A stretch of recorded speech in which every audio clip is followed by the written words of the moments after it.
Let's look at the evolutionary link between exercise and brain health. We all know exercise has benefits from our bones and muscles, but beyond that, it also has mental benefits and neurological benefits.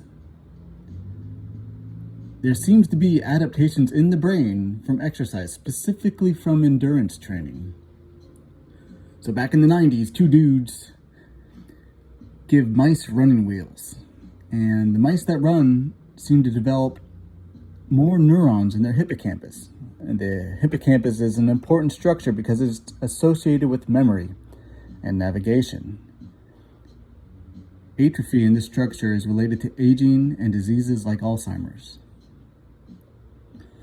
So in mice, it seems that physical activity can lead to neurogenesis.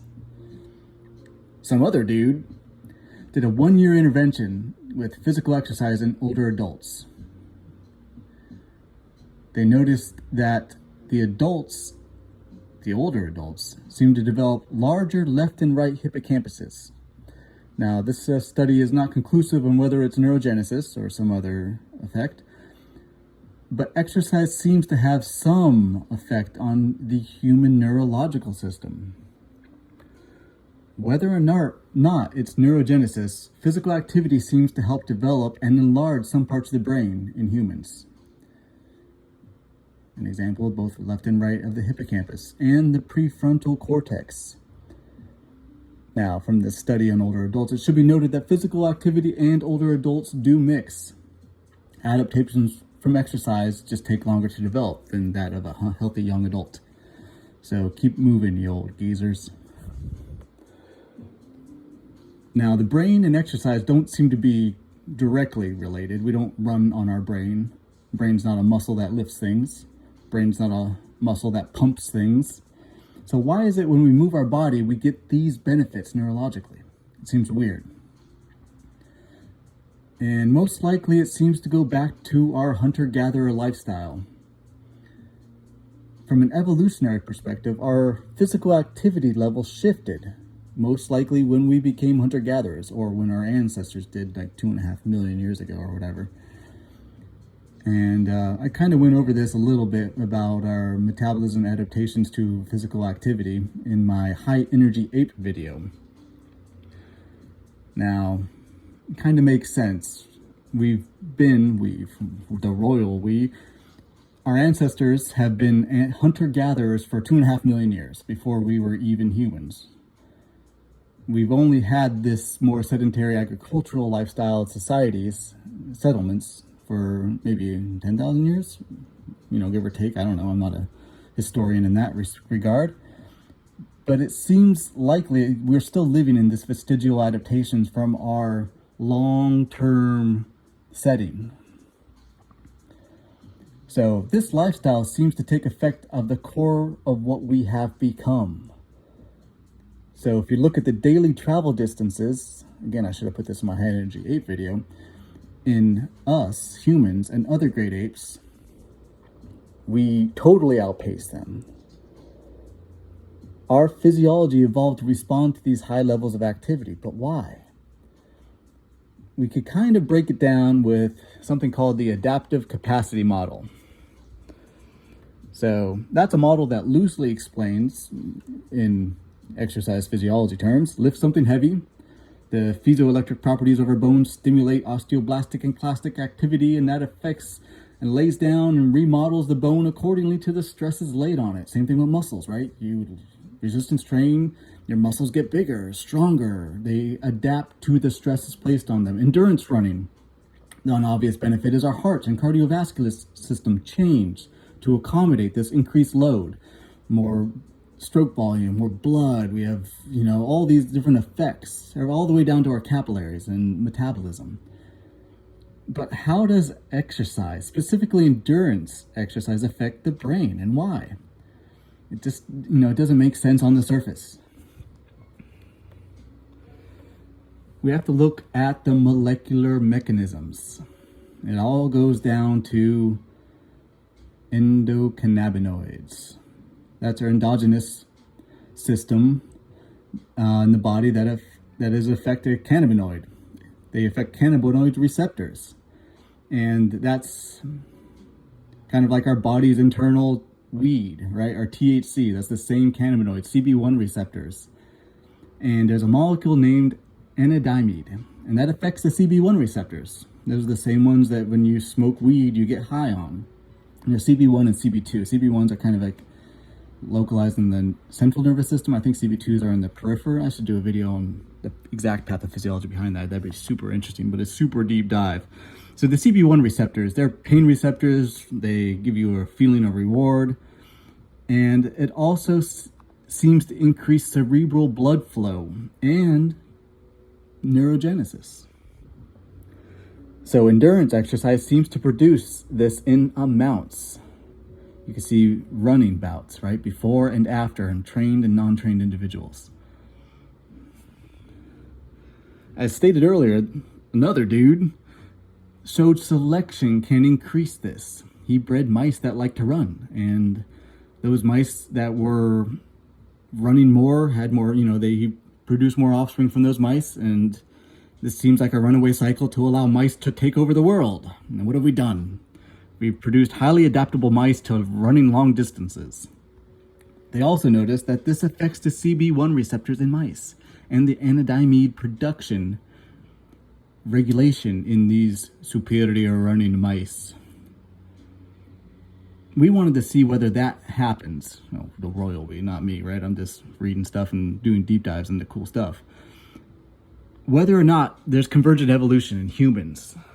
So there's a study by this dude. There's lots of dudes in this study. Dudes and dudettes.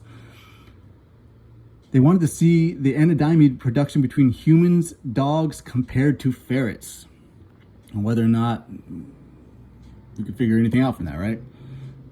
So humans and dogs are more physically active than ferrets. Ferrets are lazy POSs. Dogs and humans have an anandamide response, the endocannabinoid, to exercise. Ferrets do not. Again, the lifestyle in these animals could be related to this reward endurance cycle of neurogenesis from anandamide production from endurance. Dogs are predators. They're pack predators, I think, right? And so they need to kind of like problem solve, coordinate to hunt down prey. Same thing with humans. We have kind of a more foraging related. We also have to hunt down animals in our hunter-gatherer lifestyle, but foraging was a big part of that, and I think that's going to be important later. So they noticed that ferrets and dogs and humans had this response, but ferrets did not. These anandamide responses seem to increase mood after exercise. Your dog feels good after a run or walk. Humans feel good after a long run or walk. They get that runner's high. Ferrets don't. I guess they feel like crap after they run. They don't have that same response neurologically. It's just too bad for them, but...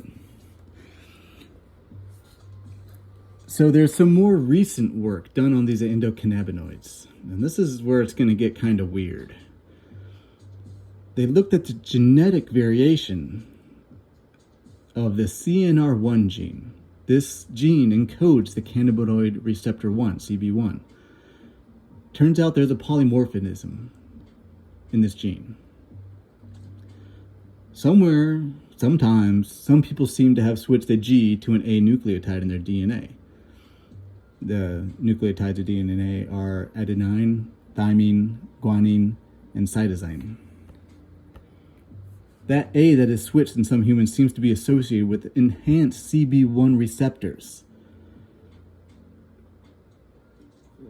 What's curious is, does this genetic change affect brain neurologically from exercise? Are some of us just genetically better at getting high after running? Or at least post-exercise mood increases to endurance training? Yeah. So let's kind of go a little bit deeper into this polymorphism. The CNR1 gene, which encodes the cannabinoid receptor type 1, CB1, is located on the chromosome 6q14. That's Q15. So 6q14 through Q15. The specific polymorphism referring to, where the guanine is switched to an adenine, is known as RS104953.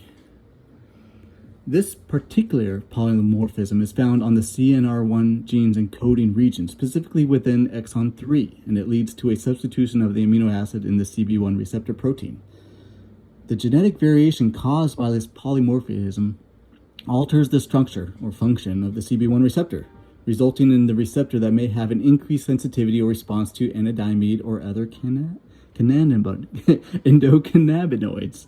That's a hard word. There's going to be long words in this one. And like all good science, it comes with a disclaimer. Individuals who carry this genetic variation allele may potentially experience a more pronounced response to exercise due to the increased sensitivity of the CB1 receptors to anandamide. However, this influence of genetic variation on complex physiological responses, such as the effects of exercise and anandamide, is multifaceted and can be influenced by various factors, including environment and lifestyle elements. So let's look a little bit deeper onto humans and our response to endurance exercise and CB1 receptors and this polymorphism. So the UK Biobank gives us some good metrics on this question.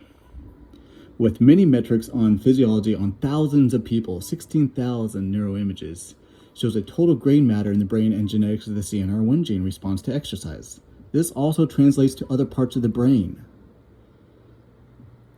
This enhanced CB1 receptor role seems to have a great response on the structure of the brain to exercise. Also, it seems to offset some of the neurological diseases that some people suffer from. Maybe you're less likely to be exposed to it if you exercise, or if you have this little change in your DNA, you're less likely to have it. Maybe one of the many factors genetically. But again, environmental and lifestyle elements play a huge role in that, I would assume, too. Physical activity also seems to offset the risk of dementia in this gene. You could see the little allele in this image. Why selection is acting on this system is kind of still an open question. We're going to look at why, kind of now. Why humans have this response to exercise. It comes back to the Camberman foraging model. Now, him and his group linked physical activity and cognitive improvements seem to be linked to foraging. I mentioned earlier foraging, this problem solving while hunting, seems to play a big role on why we have responses to this. Which requires, foraging requires physical activity and to use of memory and spatial awareness, right? And you kind of know where you're at, see down potential hazards, find your way back, identify things you need to gather or hunt or be avoidant of. This adaptation might give animals an advantage. Physical activity in mice, we'll look at, it seems that cage enrichment does a similar thing. It gives you a greater improvement, both physically and neurologically, than just either alone, either exercise or training or whatever. Mixing the two, problem solving and endurance training, seems to be linked to a greater effect. So how does this translate to humans? How can we enrich our cages we live in? Human foraging is incredibly complex. Foraging in hunter-gatherers needs to be physically active, use spatial awareness, executive cognitive functions, all this crazy stuff that I mentioned before, prey identification, hazard avoidance, all this stuff. How can we relate that to our cage today? I don't go out and forage, but I want these benefits. I go to the gym. I go to a box where I cycle, I run, I lift heavy things, I sit in a hot box, right? It's the gym. The only problem solving I need to do there is walking around the bench press or, finding my way to a weight or an open treadmill or open cycle. So there's this dude at the University of Arizona. He developed the aerobic and cognitive training system. Crazy. It's like cycling in games, right? You have a little tablet or something in front of you and you cycle. He did a 12-week randomized trial where one group, the XCOG group, that's where they get both exercise and cognition exercises, compared cognitive function to groups that just got exercise or did cognitive games, and then a control group, I guess, that did nothing. The exercise group did exceptionally better than the other groups. Exercise showed some positive results, but not in the short amount of time that the exercise and cognition exercises, both exercise and the games, seem to be. That seems to be a synergistic model, exercise and problem solving, specifically endurance exercising.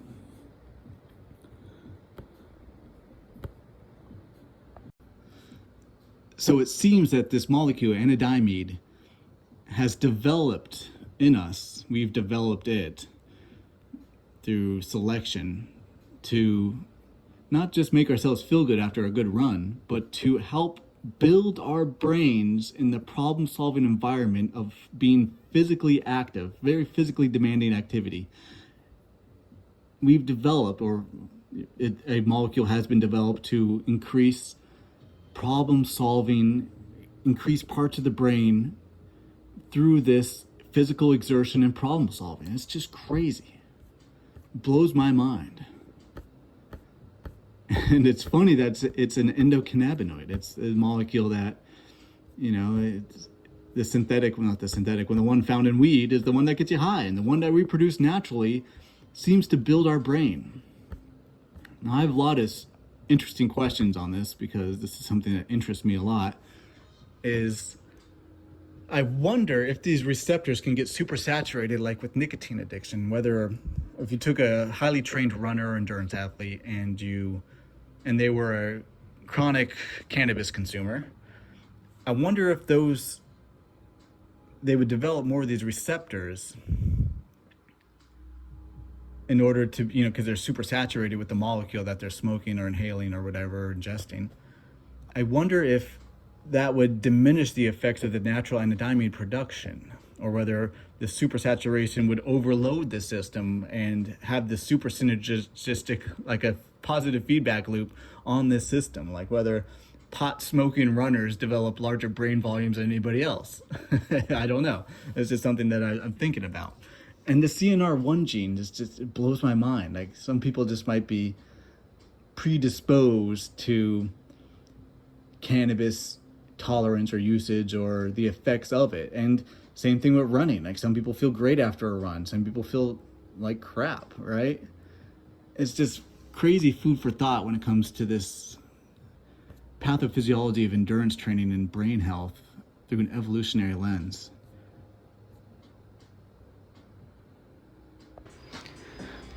I also wonder, like, neurons are like roads, right? So it's like if we're saturating the CB1 receptors with anandamide after a good running bout or a good endurance training, and we're looking around and foraging and doing all this problem solving. But these aren't like any old roads, right? We're hunting around, we're foraging. These magical neuron roads, the more we use them, the more we saturate the CB1 receptors with our natural endogenous endocannabinoid and anandamide, we pattern, right? We neurologically pattern these pathways, a well-trodden path, only it's like a glistening road. The more we drive on it, the better it gets.